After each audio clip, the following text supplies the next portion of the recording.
8. क्या आप जानते हैं रामायण और बर्मुडा ट्रायंगल्स में एक कनेक्शन है? नहीं पता था ना? मैं बताता हूँ। कहा जाता है कि सिंहिका नाम की एक असुरी थी।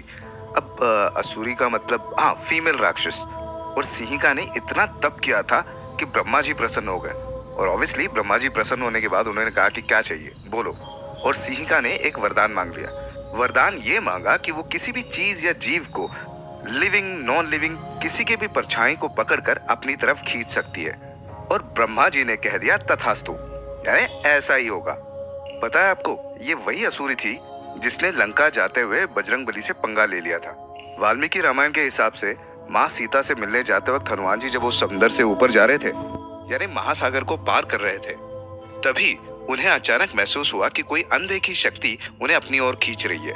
यानी वो आगे बढ़ नहीं पा रहे थे, कोई तो था जो उन्हें पीछे की ओर खींच रहा था। और जब हनुमान जी ने आसपास नजरें घुमाई तो पहाड़ों के पीछे छुपी उन्हें वो राक्षसी सिंहिका नजर आई और वो उनकी परछाई को खींच रही थी। फिर क्या था, अपने हनुमान जी के पास एक अलग शक्ति थी। वो जब चाहे छोटे हो सकते थे, जब चाहे बड़े हो सकते थे। उन्होंने अपने साइज को इतना छोटा कर दिया, बिल्कुल एक छोटे से जीव की तरह। और फिर हनुमान जी उस राक्षसी के मुंह से उसके शरीर के अंदर चले गए। और फिर हनुमान जी ने अपनी पूरी शक्ति से सिंहिका के आंतों को, यानी जो अंदर इंटेस्टाइन वगैरह थे ना, उन सबको फाड़ दिया। और फिर एकदम सुपरसोनिक स्पीड के साथ तेज गति से उड़कर ऊपर आ गए।